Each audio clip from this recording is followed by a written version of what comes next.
خاص طور پر میری بہنوں اور بچیوں، خاص طور پر سنو، یہ باعزید بستانی اتنے بلند مقام تک کیسے پہنچے؟ ان کے باپ کا بچپن میں انتقال ہو گیا تھا، یہ یتیم ہو گئے تھے، ان کی ماں بیوہ ہو گئی تھی، اور ماں نے بیوہ ہو جانے کی وجہ سے لوگوں کے گھروں میں کام کاج کر کے اپنا اور اپنے یتیم بچے کا پیٹ پالنا شروع کیا تھا۔ جب بچہ بڑا ہونے لگا تو یہ ماں ڈرنے لگی کہ اب میرا بچہ بڑا ہو رہا ہے، گلیوں میں کھیل رہا ہے، یہ غلط سلط لڑکوں کا ساتھ ہوگا، میرا بچہ بگڑ جائے گا، میں کیا کروں؟ لوگوں سے مشورہ کیا، لوگوں نے کہا کہ دیکھو ایک مدرسہ ہے، وہاں ایک بہت بڑے شیخ ہیں، وہاں جو بچے پڑھتے ہیں وہ بچے اللہ کے ولی بن جاتے ہیں۔ ہمارا مشورہ یہ ہے کہ اگر تمہاری یہ تمنا ہے تو تم وہاں اس بچے کو پہنچا دو۔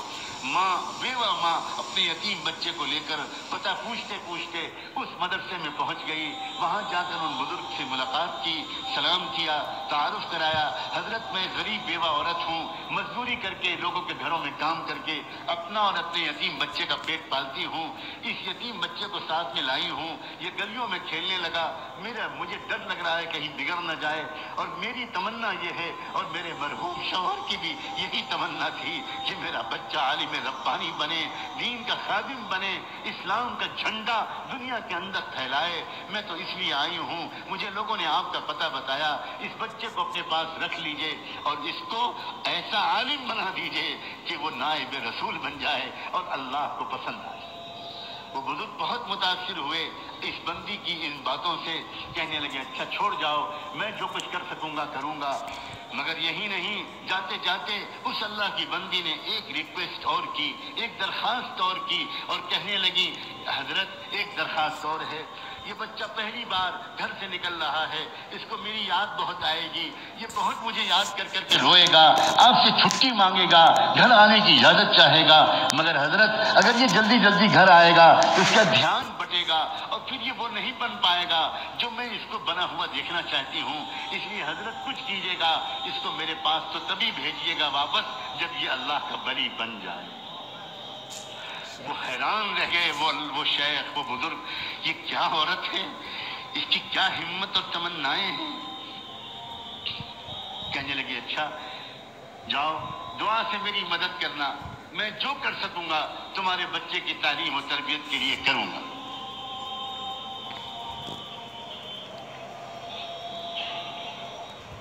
چلی گئی چھوڑ کر، بچے کی تعلیم و تربیت کا سلسلہ شروع ہو گیا، بچے نے کچھ مہینے تک بہت صبر سے کام لیا، بالآخر ایک دن بچے نے آ کر اپنے استاد سے کہا کہ استاد جی مجھے اپنی امی کی یاد بہت آ رہی ہے، مجھے ایک دن کی چھٹی دے دیجیے، ایک دن کی چھٹی دے دیجیے، میں گھر چلا جاؤں۔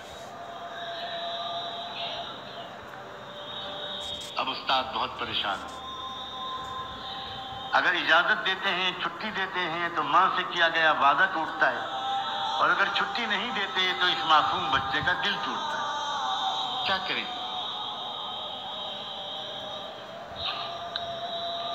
اللہ کی طرف متوجہ ہوئے کہ اللہ اس مسئلے کا ایسا حل میرے دل دماغ میں ڈال دیجئے کہ نہ دل ٹوٹے بچے کا، نہ وعدہ ٹوٹے۔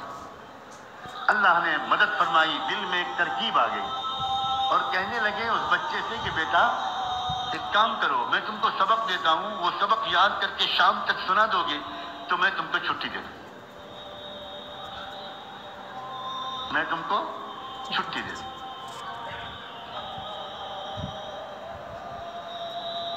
بچہ خوش ہو گیا، جی استاد جی مجھے سبق دے دیجیے۔ استاد نے سبق دیا، اور جان بوجھ کر اتنا سبق دے دیا کہ وہ شام تک یاد ہی نہ ہو پائے۔ ماں سے وعدہ کر چکے تھے، اب جو سبق دیا، بچہ سبق لے کے خوش خوش اندر گیا، اب جو اس نے پورے سبق کو دیکھا تو وہ سمجھ گیا کہ یہ شام تک یاد نہیں ہو سکتا، اب میں کیا کروں؟ کیا استاد کے پاس دوبارہ جا کر درخواست کروں کہ سبق کم کر دیجئے؟ سوچنے لگا یہ تو بے ادبی ہو جائے گی، استاد کا فیصلہ نہیں بدلا جاتا، کچھ اور کیا جاتا ہے، کیا کروں؟ گھر جانے کا دل جتنا چاہ رہا ہے، میں اپنے استاد جی کو کیسے بتاؤں؟ وہ تو سمجھتے ہیں کہ میں رات میں تکیے پر رکھ کے سر رکھ کے سو جاتا ہوں، حالانکہ میں کتنی دیر تک منہ چھپا کر روتا رہتا ہوں اپنی امی کی یاد میں، یہ میں استاد جی کو کیسے بتاؤں؟ ایک ترکیب ذہن میں آئی، اس نے کتاب کو ادب کے ساتھ رحم پر رکھا اور اللہ سے اب دعا کرنی شروع کی۔ اللہ، اپنے ننھے منھے ہاتھ اٹھائے اور کہنا شروع کیا، اللہ بچپن سے امی یہی کہتی ہیں، یہی کہتی چلی آ رہی تھی کہ آپ سب کچھ کر سکتے ہیں، آپ کی قدرت سب کچھ ہے، اور استاد بھی روزانہ یہی بات سکھاتے ہیں۔ اللہ آج وہ یتیم بچے کی دعا قبول کر کے اپنی قدرت کو استعمال کر لیجئے۔ اللہ شام تک یہ سبق یاد کروا دیجئے۔ اللہ آپ تو آپ کی قدرت کا واسطہ، اللہ آپ جانتے ہیں میں اپنی امی کی یاد میں کتنا تڑپ رہا ہوں۔ اللہ میرے ٹوٹے دل کو سکون دے دیجئے۔ میرے ابو ہے زندہ ہوتے تو وہ کبھی کبھی آ جاتے، میں ان کو دیکھ لیتا، تسلی ہو جاتی۔ اب تو وہ بھی نہیں ہے، اور بچوں کے تو اماں ابا آ جاتے ہیں۔ اللہ میں اکیلا یہاں پڑا ہوں، آپ رحم کر دیجئے۔ میں استاد کے پاس جا کر بے ادبی کا گناہ تو نہیں کرنا چاہتا، لیکن یہ سبق مجھے شام تک یاد دلا دیجئے۔ اللہ آپ تو سورج کو پیدا کرنے والے، آپ تو چاند کو پیدا کرنے والے، آپ تو سورہ رحمان کو اتارنے والے، اتنی قدرت والے، اور آپ اس کے بعد اللہ کر دیجئے، یہ کر دیجئے، اور خوب دعا مانگ کے یقین کے ساتھ کہ اللہ نے میری دعا قبول کر لی ہوگی، سبق یاد کرنے بیٹھا، اور سچا واقعہ ہے تاریخ کا کہ شام تک اس کو پورا سبق یاد ہو گیا۔ اب وہ پہنچا اپنے استاد کے پاس، استاد جی سبق سن لیجئے۔ استاد کو یقین تھا سوال ہی نہیں پیدا ہوتا کہ پورا سبق یاد ہو جائے۔ سناؤ بیٹا سناؤ۔ اب جو بچے نے سبق سنانا شروع کیا تو استاد حیران رہ گئے، اس طرح اس نے پورا سبق سنا دیا کہ نہ کہیں بھولا نہ کہیں اٹکا۔ استاد سمجھ گئے اس بچے کا معاملہ کچھ خاص ہے، اب میں اس کو نہیں روک سکتا، میں تو وعدہ کر چکا ہوں، جا بیٹا جاؤ۔ بچے نے استاد کے ہاتھ چومے، دعائیں لی، اور اس کے بعد نکلا، اچھلتا کودتا ہنستا کھیلتا خوب مسکراتا گیت گاتا، اور اپنے گھر کی خیالوں میں امی کی یادوں میں مگن گھر کی طرف روانہ ہو گیا۔ اس طرح جاؤں گا، ایسی آواز دوں گا، ایسے پکاروں گا، امی ڈھونڈے گی میں چھپ جاؤں گا، پھر پیچھے سے آ کے امی کو پکڑ لوں گا، اب مزہ آئے گا، پھر امی مجھے کھانا کھلائیں گی، پھر امی مجھے اپنے پاس سلائیں گی، کب سے امی کی خوشبو نہیں سوں گی۔ انہی خیالوں میں ایک چھوٹا سا معصوم بچہ کس طرح گھومتا ہوا گیا ہوگا، آپ خود سوچو۔ گھر پہنچا، گھر کا دروازہ بند تھا، امی کوئی جواب نہیں ملا، امی دروازہ کھولیے، کوئی جواب نہیں ملا، زور سے اس نے پھر آواز دی، امی دروازہ کھولیے، تو اندر سے جواب ملا، کون ہے دروازے پر؟ من دق الباب۔ تو بچے نے باہر سے کہا، امی میں آپ کا بایزید ہوں، دروازہ کھولیے۔ تو اندر سے جواب آیا عجیب لہجے میں، کون بایزید؟ یہ والا میرا بایزید نہیں ہو سکتا، میرا بایزید تو تب آئے گا جب اللہ کا ولی بن جائے گا، میرا بایزید تو یہ نہیں ہو سکتا۔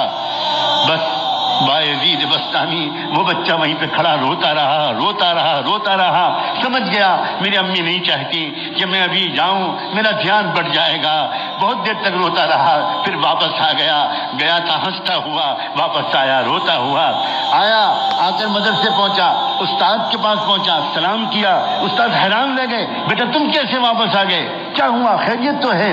اب جو بچے نے اپنی داستان سنانے کے لیے اپنا چہرہ اوپر اٹھایا تو استاد کی نظر پڑی، چہرہ آنسوؤں سے تر تھا، آنکھیں لال تھیں، کیا ہوا میرے بیٹے، کیا ہوا، کیا خیریت تو جلدی بتاؤ۔ بیٹے کو گود میں لے لیا، اپنے امامے کے کنارے سے بچے کے چہرے کے آنسو پوچھے، کیا ہوا کیا؟ بچے نے کہا استاد جی آپ نے چھٹی دے دی تھی، میں بہت خوش گیا، ہنستا کھیلتا، دروازہ بند ملا، کئی بار پکارنے کے بعد اندر سے جواب آیا، کون ہے دروازے پر؟ میں نے کہا امی میں آپ کا بایزید ہوں، تو اندر سے جواب ملا، کون بایزید؟ یہ والا میرا بایزید نہیں ہو سکتا، وہ تو تب آئے گا جب وہ کچھ بن جائے گا۔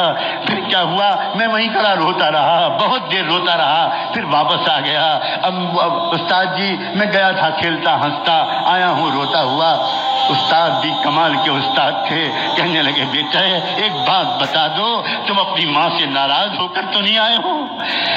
بچے نے کہا استاد جی میرا دل ٹوٹا بہت ہے، اور میری آنکھیں بہت ہیں، میری آنکھیں بہی بہت ہیں، میں ناراض ہو کر تو نہیں آیا، لیکن میرا دل ٹوٹا بہت ہے، لیکن استاد جی اب تو میں آپ سے کہتا ہوں، میں آپ سے ہزار خوشامد کروں، مجھے چھٹی مت دیجیے گا، مجھے گھر نہیں بھیجیے گا، اور بس ایک بات کی آپ سے اور درخواست ہے، مجھے ویسا بنا دیجیے جیسا کیا میری امی چاہتی ہیں، اور ایک اور درخواست ہے، یہ دعا کر دیجئے کہ میری امی بیمار رہنے لگی ہیں، بیوہ ہیں، گھروں میں کام کرتی ہیں، کہیں ان کی زندگی کا چراغ گل نہ ہو جائے، ان کی زندگی میں اتنی برکت ہو کہ وہ مجھے وہ بنا ہوا دیکھ تو لیں جو وہ مجھے بنانے کے لیے اتنی قربانیاں دے رہی ہیں۔ میری امی کی صحت کے لیے اور ان کی زندگی کے لیے دعا کرتے رہیے۔ استاد نے کہا بیٹا میں وعدہ کرتا ہوں میں روز دعا کروں گا۔ پھر بچے کی تعلیم و تربیت کا سلسلہ شروع ہو گیا۔ اے باپو اور میں ماؤں، اے بھائیوں اور اے بہنوں، دل کے کانوں سے سنو، اگلے 16 سال تک یہ بچہ بایزید اپنی ماں کے پاس نہیں گیا۔ 16 سال تک اس نے چھٹی بھی نہیں مانگی، چھٹی بھی نہیں مانگی، ماں بھی انتظار کرتی رہی، بیٹا بھی انتظار کرتا رہا، استاد بھی دعا مانگتے رہے۔ لیکن پھر کیا ہوا؟ کیا انعام ملا؟ کاش ہم میں سے کوئی آج یہ ہمت کرے، کاش ہم میں سے آج کوئی اللہ تعالیٰ سے اپنے بیٹے کی ولایت کی دعائیں کر لے۔ انعام جانتے ہو کیا ملا؟ سنو، تاریخ میں لکھا ہے، طبقات الاولیاء میں لکھا ہے، نزہۃ الاولیاء میں لکھا ہے، کتنی کتابوں میں یہ واقعات لکھے ہیں کہ بایزید بسطامی کی عمر جب تقریباً 22 سال کی ہو گئی، 22-23 سال کی، یعنی 16 سال گزر چکے تھے اس واقعے کو، تو اس وقت کیا ہوا؟ ایک مرتبہ خواب میں ان کے بزرگ نے حضور پاک صلی اللہ علیہ وسلم کی خواب میں زیارت نصیب ہوئی، انہیں استاد کو زیارت نصیب ہوئی۔ جب وہ تہجد پڑھ کے دوبارہ سنت کے مطابق تھوڑا سا لیٹے تھے، سنت یہ ہے کہ تہجد کی نماز اور فجر کے بیچ میں ایک 10-15 منٹ کے لیے آنکھ لگا لی جائے تو آدمی فریش ہو جاتا ہے اور پھر فجر بعد سونے کی ضرورت نہیں رہتی، یہ سنت ہے۔ اس سنت کے مطابق تہجد پڑھ کے فجر سے پہلے وہ ذرا دیر کے لیے لیٹے کہ ان کی آنکھ لگی اور پھر تشریف لائے، زیارت ہوئی رحمت دو عالم امام الانبیاء حضور اکرم صلی اللہ علیہ وسلم، اور ان بزرگ سے کہا کہ وہ جو نوجوان ہے نا بایزید تمہارے پاس زیر تربیت، اس کو ولایت کبریٰ کا جھنڈا دے دیا گیا، فیصلہ ہو گیا اللہ کے ہاں سے کہ پورے عالم میں قیامت تک اس کے ذریعے دین کا کام ہوگا، جاؤ اس کو خوشخبری سنا دو اور اس کو روانہ کر دو۔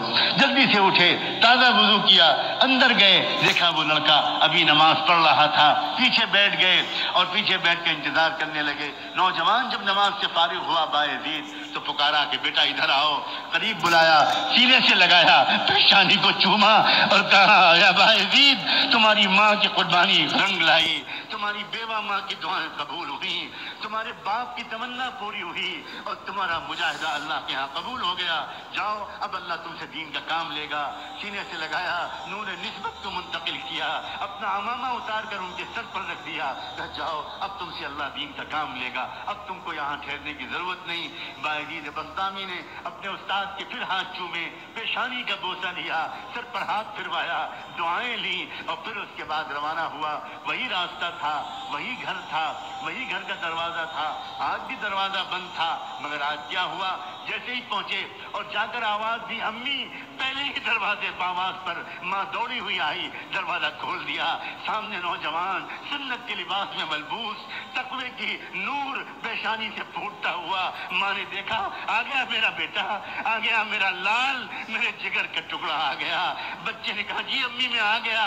ماں کے قدموں پر بچہ گرنے لگا، ماں نے جلدی سے بچے کو اٹھایا، تھاما، اپنے کلیجے سے لگایا، آؤ بیٹا آؤ، کب سے میں تیرے انتظار میں تھی، بستر پر بٹھایا اور کہا بیٹا تھوڑی دیر انتظار کر لو، میں ابھی گرم گرم کھانا تجھے کھلاؤں گی، مگر میں پہلے اپنے مالک کا شکر تو ادا کر لوں۔ پھٹا پرانا بوریا بچھایا اور اس پر ماں نے 2 رکعت نماز کی نیت باندھی اور اس کے بعد اللہ سے کہا اللہ مجھ بیوہ کا شکر قبول کر لیجئے، مجھ ٹوٹے دل والی کا شکر قبول کر لیجئے، آپ نے میری دعا قبول کر لی، میرے مرحوم شوہر کی تمنا کی لاج رکھ لی اور آپ نے میرے بیٹے کو کچھ بنا دیا۔ سلام ہو بایزید بسطامی پر اور سلام ہو ان سے بھی زیادہ بایزید بسطامی کی ماں پر، اس عظیم والدہ پر، بیوہ عورت پر، اس کی ہمت پر، اس کے ارادے پر اور اس کی ان عظیم تمناؤں پر۔ عورتوں کی تمنائیں جب درست ہوتی ہیں تو امت کو باعزید بسطامی ملا کرتے ہیں، امام بخاری ملا کرتے ہیں، ابو حنیفہ و شافعی ملا کرتے ہیں، امام مالک ملا کرتے ہیں، عبد القادر جیلانی ملا کرتے ہیں، معین الدین چشتی ملا کرتے ہیں، مولانا محمد قاسم نونتوی ملا کرتے ہیں، مولانا محمد الیاس اور مولانا عبدالرشید احمد گنگوئی ملا کرتے ہیں، اور نہ جانے کیسے کیسے عظیم اسلام کے سپوت ملا کرتے ہیں۔ اور جب عورتوں کی تمنائیں گندی ہو جاتی ہیں، ناپاک ہو جاتی ہیں، ناچنے گانا، ٹی وی دیکھنا، میوزک سننا، وقت کو ضائع کرنا، فیشن کرنا، فضول خرچی کرنا، تو امت کو ناچنے گانے والے ملتے ہیں، پورنوگرافی کرنے والے ملتے ہیں، بے حیائی کرنے والے ملتے ہیں، لڑکیوں کو چھیڑنے والے ملتے ہیں، گندی فلمیں دیکھنے والے ملتے ہیں۔ میرا بس چلے تو میں خانہ کعبہ کے سامنے کھڑے ہو کر پوری امت کی عورتوں سے ہاتھ جوڑ کر بھیک مانگوں، اس امت کے مستقبل پر رحم کھاؤ، اپنی تمناؤں کو ٹھیک کر لو۔ امت تنگ آ گئی ہے بے حیا نوجوانوں سے، امت تنگ آ گئی ہے گندے اور ناپاک نوجوانوں سے، امت کو پھر ضرورت ہے عبد القادر جیلانی کی، امت کو پھر ضرورت ہے مجدد الف ثانی کی، امت کو پھر ضرورت ہے عبد القادر جیلانی کی، امت کو پھر ضرورت ہے شاہ ولی اللہ کی، امت کو پھر ضرورت ہے باعزید بسطامی کی، اور امت کو پھر ضرورت ہے اسلام کے سچے خادموں کی۔ اور اے ماں، تم ہی ہو جو اسلام کو امت کو یہ تحفہ دے سکتی ہو، یہ مردوں کے بس کی بات نہیں ہے۔ تم ہو جو اپنی پیٹ میں 9 مہینے اس بچے کو رکھتی ہو، اور پیٹ میں جو رکھتی ہو تو یاد رکھنا ان دنوں میں تمہارے دل میں جو تمنائیں ہوتی ہیں وہی بچے کی تمنا بنتی ہے۔ تم پیٹ میں رکھتی ہو، تمہاری تمنائیں اس میں زیادہ منتقل ہوتی ہیں۔ تمہارا کردار، تمہاری سیرت، تمہارے ولولے، تمہارے عزائم، اسلام کے ساتھ بے وفائی چھوڑ دو، اسلام کے ساتھ وفاداری اختیار کر لو۔ اسلام ڈھونڈ رہا ہے، ہزاروں میل کے فاصلے پر کوئی ایک وفادار امتی نہیں مل پا رہا اسلام کو، سب نے چھوڑ دیا اسلام کو اکیلا، سب لگ گئے کاروبار میں، سب لگ گئے پیسہ کمانے میں، سب لگ گئے شہوتیں پورے کرنے میں، سب لگ گئے فیشن پرستی میں۔ اسلام یتیم بچے کی طرح دھکے کھا رہا ہے، دھکے کھا رہا ہے۔ أرأيت الذي يكذب بالدين فذلك الذي يدعو اليتيم، فذلك الذي يدعو اليتيم۔ تم نے دیکھا ہے اس کو جو دین کو جھٹلاتا ہو؟ وہ کون ہے؟ دین کو جھٹلانے والے کو صرف مندروں میں تلاش مت کرو، دین کو جھٹلانے والے کو صرف چرچوں میں تلاش مت کرو، ہم تم کو بتاتے ہیں دین کو جھٹلانے والا کون ہے۔ فذلك الذي يدعو اليتيم، وہی ہے جو یتیم بچے کو دھکا دیتا ہے۔ آج تو محمد کا دین یتیم ہو گیا، اللہ کے رسول کا دین یتیم ہو گیا، اور ہم اس دین کو یتیم بنا کر گھر سے دھکے دے کے نکال رہے ہیں۔ شادی کے موقع پر اس دین کو نکال دیا جاتا ہے، سنتوں کو نکال دیا جاتا ہے۔ جس شادی کے موقع پر گھر میں صفائی کرنے والی بھنگن کو بھی راضی کیا جاتا ہے، کام کرنے والی کو بھی راضی کیا جاتا ہے، دھوبی اور دھوبن کو بھی راضی کیا جاتا ہے، اس شادی کے موقع پر اللہ اور اللہ کے رسول کو ناراض کر دیا جاتا ہے۔ توبہ کرو اللہ کے بندو، توبہ کرو، توبہ کرو، توبہ کرو، معافی مانگو، معافی مانگو۔ ہماری تمنائیں گندی ہو گئیں، تمنائیں پہلے گندی ہوئی پھر آنکھیں گندی ہوئی، تمنائیں پہلے گندی ہوئی پھر کان گندے ہوئے، تمنائیں پہلے گندی ہوئی پھر زبان گندی ہوئی، تمنائیں پہلے گندی ہوئی پھر شرم گاہیں گندی ہوئی، تمنائیں پہلے گندی ہوئی پھر ہاتھ پیر گندے ہوئے، تمنائیں پہلے گندی ہوئی پھر پیٹ گندے ہوئے۔ تمناؤں کو پاک کرنا سب سے پہلا کام۔ تمنا پاک کی تھی فرعون کی بیوی نے، تو اللہ نے اس کو ساری دنیا کی ایمان والوں کے لیے آئیڈیل بنا دیا۔ تمنا پاک کی تھی ایک عمران علیہ السلام کی بیوہ نے، تو اللہ نے ان کے ذریعے سے امت کو 2 نبی عطا فرمائے۔ پہلے امت کی پاکیزہ تمناؤں کے نتیجے میں نبی ملا کرتے تھے، اور اب محمد الرسول اللہ پر نبوت کے سلسلے کو مکمل کر دینے کے بعد اب امت کو ان پاکیزہ تمناؤں کے نتیجے میں اولیاء ملا کرتے تھے۔ کیا ہم اس دور میں آ گئے ہیں کہ اب ولی بھی ملنا بند ہو گئے، بند ہو گئے، بند ہو گئے؟ اللہ، آپ کے خزانے میں تو کوئی کمی نہیں، آپ نہیں بدلے، ہم بدل گئے، ہم بدل گئے۔ ایک شیطان صفت ماں باپ کی اولاد کیسے ولی بن جائے؟ کیسے مری؟ ماں باپ تہجد نہیں پڑھتے، بچے فرض نماز کیسے پڑھیں؟ ماں باپ راتوں کی تنہائیوں میں نہیں روتے، بچے کیوں آخر اپنی جوانی کی انرجی کو فحش فحاشی کے اڈوں میں برباد نہیں کرتے؟